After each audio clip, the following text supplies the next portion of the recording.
Hello, and welcome to the first episode of Counterpoint. I'm your host, Morgan. Today we've got some wonderful guests, and we have some guests from film and animation.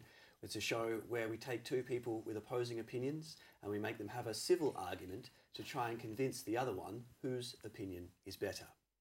On today's episode, we're covering a very friendly rivalry, animation versus film. Please welcome our first guest from animation, Naomi Hermans. Hi Naomi, thanks for joining us. Hi Morgan, thank you. So can you tell us a little bit about your background in animation and how you came to study at SAE? Yeah, for sure. So I've always had a bit of an artistic side, and I wanted to see how I could make that a bit more employable. And so I had a search around and found out about 3D art. And I hadn't done any 3D art before. I was a 2D illustrator. And then I got into it, started specialising in modelling and texturing and character art.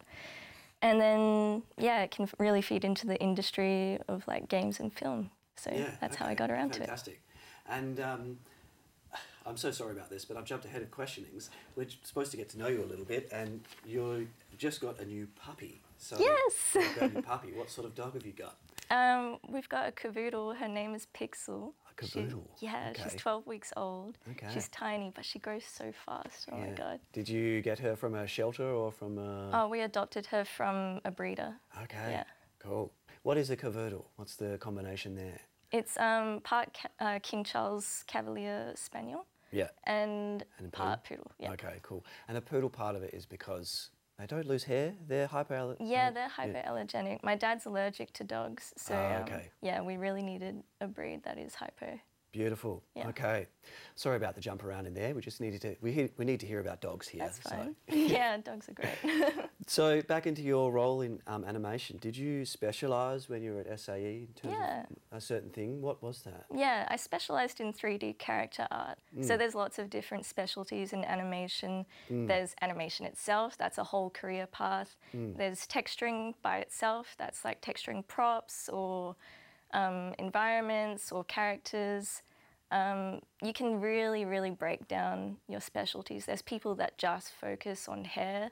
There's people, Oh, wow. Yeah, that's like my mum. My mum does CG hair for a living. Does? Yeah, she does that and sells it to some online vendors and magazines and things like that. Just hair? Just hair. That's amazing. It's crazy. Yeah, Cool. The bigger the studio, the more specialised people are in their roles. I see. And so yours was 3D character art. Yeah.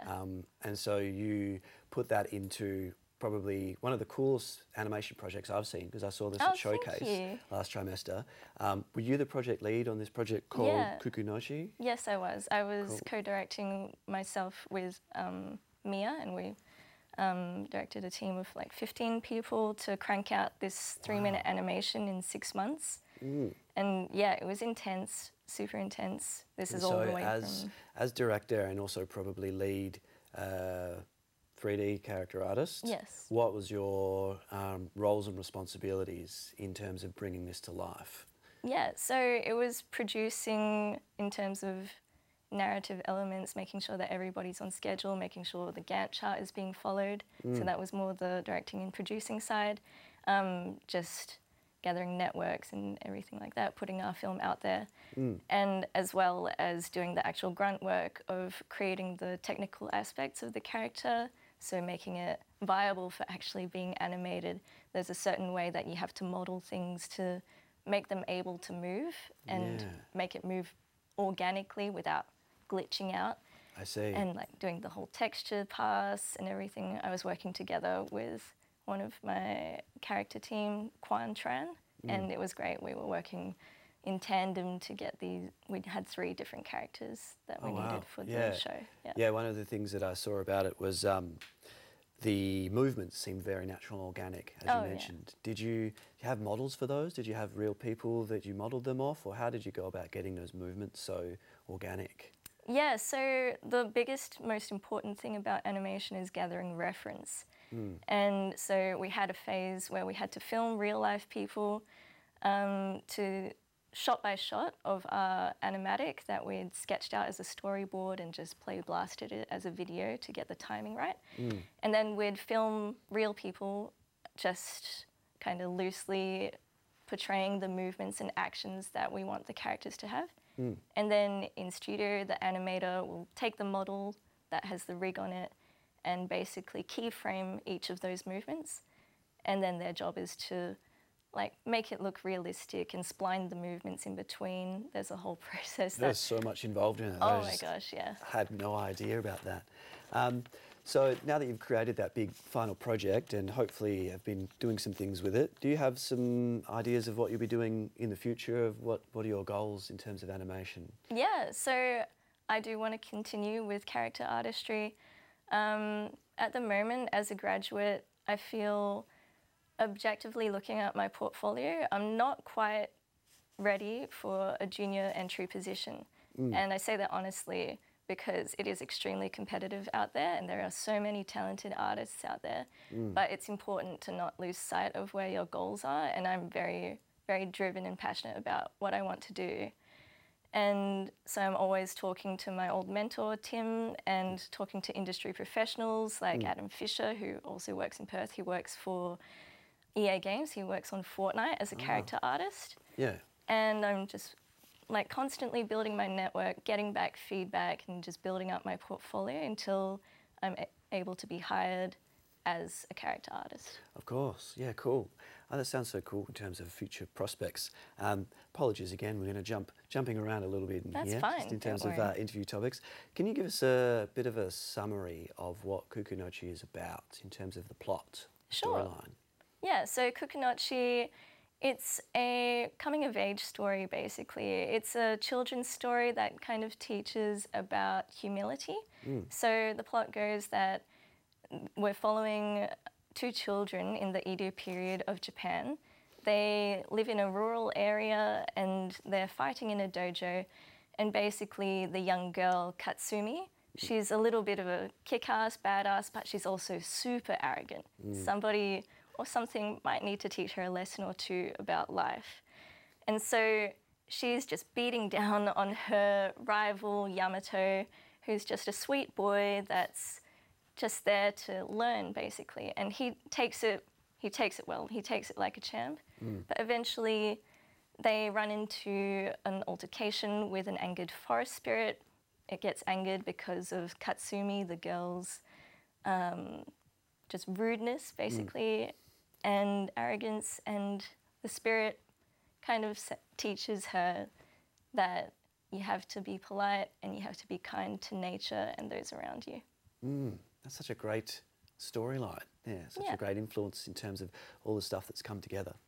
And so did you draw some inspiration for that from some favourite movies of yours, some films of yours? Yeah, for sure. I think Kiki's Delivery Service, which is a Studio Ghibli film.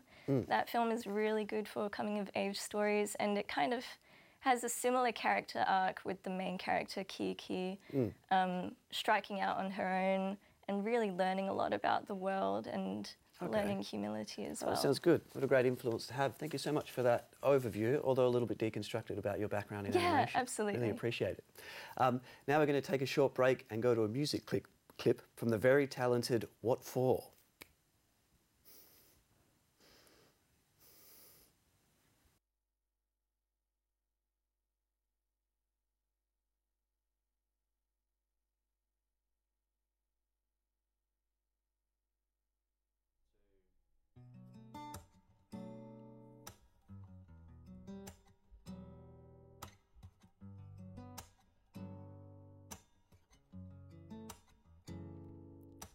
Life moves too fast, but I just wanna slow down, girl. Tell me where your head's at, babe. You know it takes more than one to make things work. Tell me where you're going, baby. I've been all alone trying to figure out. I've been trying to figure out if you really side, girl. No. Life moves too fast, baby. Will you slow it down with me? Gotta slow it down with me. Gotta slow it down. Girl, no, there's no time, baby. Figure out what you want. I know it's hard to Love someone who don't love themselves. I know this hard sometimes. I know that it don't make sense, babe. I know where your head's at. Tell me, baby, tell me. Life moves too fast, baby. Will you slow it down with me? Gotta slow it down with me. Gotta slow it down. Slow it down, girl. Slow it down. Slow it down, girl. Slow it down. Life moves too fast, baby. Will you slow it down with me? Gotta slow it down with me. Gotta slow it down.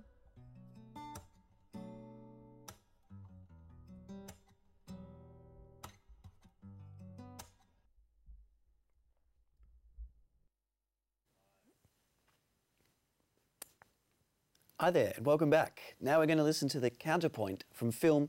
Welcome to Taylor Burton. So, Taylor, hi. Can you just give us a quick overview of what you've been up to recently? Not really much, to be honest. Just sort of same as Naomi, sort of expanding my network a little bit, and just kind of trying to create my own stuff on the side, keep my skills nice and sharp. You know, I didn't really dabble in too much writing when I was here, so I decided just to start writing some little screenplays and stuff on the side, never to be published or anything, but just for practice. So cool. Okay, so you're doing a little bit of stuff now. Can you tell us a bit about how you got into film? What made you enter into the filmic world? Yeah, well, when I was younger, I was obsessed with like Tim Burton and all that, and it was just sort of something that from the second that I knew what it was, I was film obsessed. Like I said, primarily Tim Burton, and same sort of thing with Pirates of the Caribbean and all that. The Lone Ranger was a great one that I watched when I was younger with Armie Hammer and Johnny Depp. But yeah, just sort of something that drew me into it, and I proceeded to do media in years 7, 8, 9, 10, 11, 12. Did it in ATAR and everything, and I was like, you know what, screw it, I'll do it as a career path. So decided to go study at uni, and yeah, now we're here. So. Cool, all right.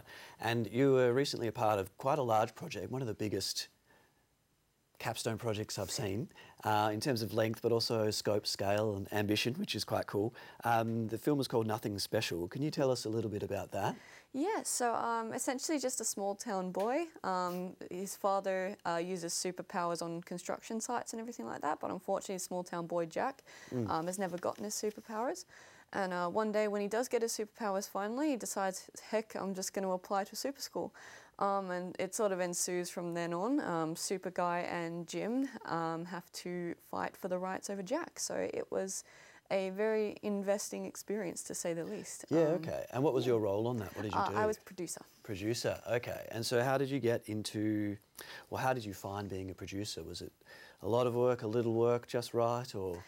For me personally, it's just right. Like I feel like I've really found my path with producing. It's something where I feel the work isn't easy, of course. It's always hard, but it's something that I can like flow into very easily. So while there was a lot of work and obviously making a capstone project, when we went out we filmed in Pingelly, so we had a crew of I think about 15 by the end, and we catered to all of them, made sure that every single day they were fed 3 times a day. They all stayed in the hotel and everything, so it was quite a large portion of work to get them all catered to, all looked after, all at the same time and everything like that. But otherwise it was quite a smooth process in my opinion. So, yeah. Big role, but it sounds like it's paid off. I've heard you've won a couple of awards. Yeah. What's been going on there? Yeah, so when we graduated from uni, of course, we decided, you know what, screw it, we're going to go down the route of the festival route. So literally the night of showcase, we did our first festival submission into WA Made. And from then on out, I was like, oh, submitting's actually so easy. So I decided just to head over to Film Freeway, and I just spammed it with uploading different things and working out which festivals we wanted to submit to and everything. And yeah, we've had quite a lot of success thus far, which is quite exciting. And we're only about a quarter of the way through, so cool. Yeah. Oh, so you've still got some festivals coming up that it's going to be showing out and competing in, so to speak. Cool. All right. Well, good luck with the rest of Thank those. you. It sounds great. Thinking forward to the future, do you have any goals in the film world? What's some sort of stuff you'd like to do? I definitely love to work with the Nothing Special crew again. You know, we got, I hate to discredit anything that we ever did, but we got so lucky with the crew that we had. And especially like Dylan Marinko and James Garces and Sanjay Stephen, all of those guys, they were just such legends on set that it created like this family environment. So I'd love to work with them again 100% on maybe like a bigger project. And yeah, I'd also like to work in, sort of dabble in some feminist stuff as well and try to get some more women into the industry, because it's, personally as a female producer especially, I find it's really important to make sure we have strong women in the industry promoting young girls and letting them know that they can go into this industry even though it's relatively male dominated. So yeah, for sure, that's a very important topic and some stuff to do. So do you have anything on the go at the moment related to that, or anything else that you're working on? Not particularly. I've got a few scripts of my own that I'd like to potentially you know, run by James Garces, who's the director of Nothing Special, and maybe a few other connections that I have as well. But otherwise, nothing to set up as of yet. Sort of just getting through. We've got a showcase coming up for Nothing Special on its own. So just sort of working through that, organising the event for the first time, which is really interesting. I've done it all by myself for the first time. So sort of honing in on my skills a little bit more before I go ahead and direct anything or anything along those lines. So yeah, for sure. Okay, cool. I'm going to hit you with some hard questions. Oh dear God. Some semi-hard questions, thinking about your films and the stuff that you've been doing. Film students, film people in general, often like talking about their favourite films. So can you hit us with any of your favourite films, maybe of all time, maybe recently, or something that's swimming around in your head that you've really enjoyed? Yeah, so a big one, probably my favourite film of all time is Top Gun Maverick. Okay. Like, you know, usually something that's so mainstream, so popular and everything like that, it doesn't have the really niche little things in it that make it so good. But when we were going into Nothing Special, I went to go see it and just fell in love with it. And it actually ended up being a bonding experience for our crew, our HIDs, because I decided let's all just go see it together. It's got a similar sort of storyline with, at the time, what the script was. You know, you got Rooster and Maverick having at each other, and then they have to learn to work together before they can get anywhere. So I see. yeah. Okay. Yeah. I see where that influence has come from. Yeah. There was also, look, this is a personal aside, the sound in Nothing Special was massive. The sound in Top Gun was enormous as well. So I think they might have got an Oscar for Best Sound Editing or something like that. So I can see where that influence came from, which is quite cool. Definitely. Okay, Top Gun. Wow, a bit left of centre. That's a really cool influence. Any others that stood out recently that you really liked? Yeah, Nope has to be one of my absolute favourites. I cannot express how many times I've seen that film since it came out. I think I saw it like 3 times in cinema, which nearly peaks Maverick at 5. But yeah, Nope, I think it's, I don't know how to pronounce his last name, I apologise, Jordan Peele. Yeah, no, just obviously as an equestrian and someone who owns a horse, I found it very interesting to sort of combine the film industry with horses, and it was this whole thing adding like sci-fi aliens and stuff like that, and it was still good, which was wild to me, such a wild concept, and it was actually created well. Wow, so, yeah, okay, Top Gun and Nope, 2 huge references, but thanks for that. It's really good to keep in mind. Yeah. So before we make both of our very friendly rivalry, film and animation, go against each other, in quotation marks, we've got a promotional video from the Builders of Excellence, Toe Construction.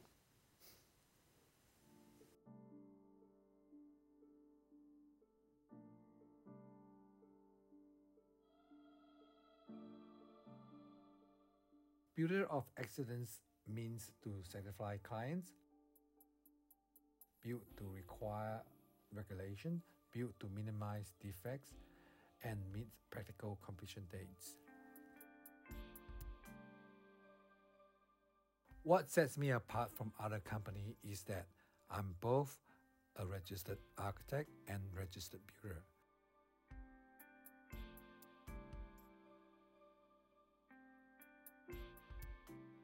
This means I can architecturally design individual needs, planning and detailing while minimize problem and reduce second-hand information.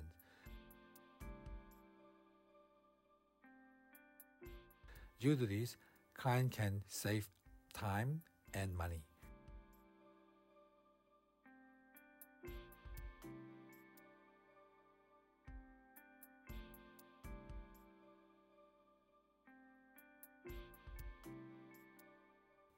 Once I receive client's brief and budget, I draft and present preliminary design. After client sign preliminary design, the project will develop further. These include 3D models, site plans, elevation will be created. Of course, there will be changes.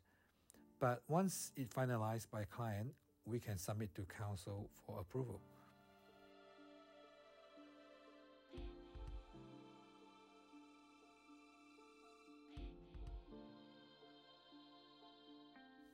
There are multiple advantages working with toll construction.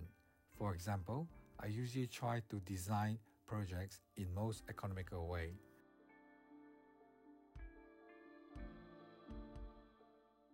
I can also speak fluent Chinese to prevent language barrier.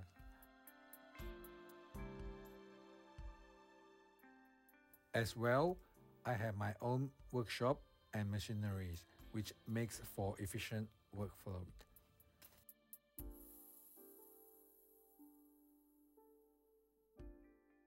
The most important things I do is liaise with the clients, organize trays and materials ready for construction. There are also other works I do, such as hand-on work, administration, and buildings.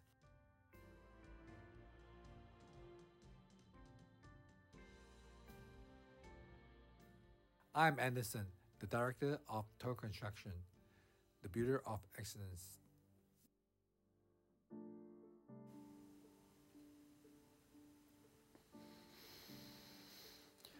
Okay, welcome back. Now the moment you've all been waiting for. If you've been waiting for it, we've got animation versus film. What's better?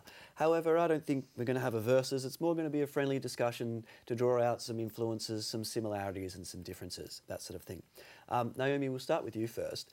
Seeing as you did a kind of CGI, 3D-based animation capstone massive project, and that is quite prevalent in films nowadays, do you think that that film could live without the influence of animation and 3D stuff that it has become maybe almost reliant on?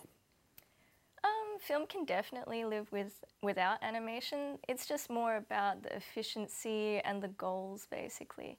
So depending on what you want out of your film, say if you want to portray something more fantastical that you can't really achieve with physical effects, like real life effects, then you might need to lean on CG effects and animation.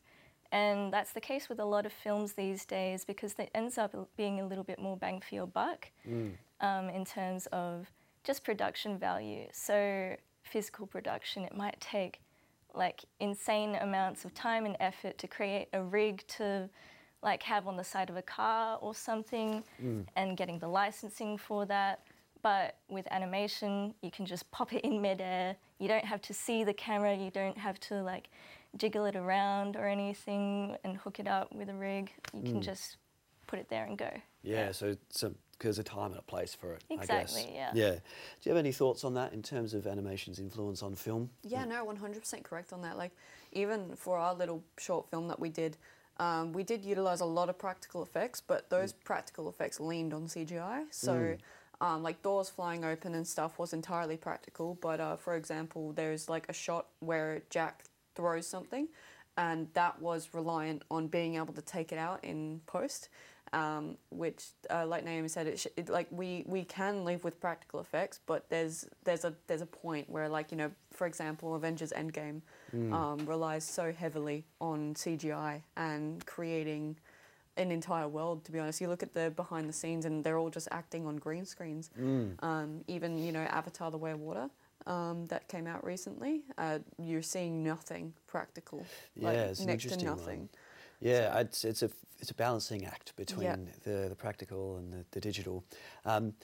Maybe as a bit of a film history question, do you know much, or have you learnt much about, I guess, the influence of film history on animation?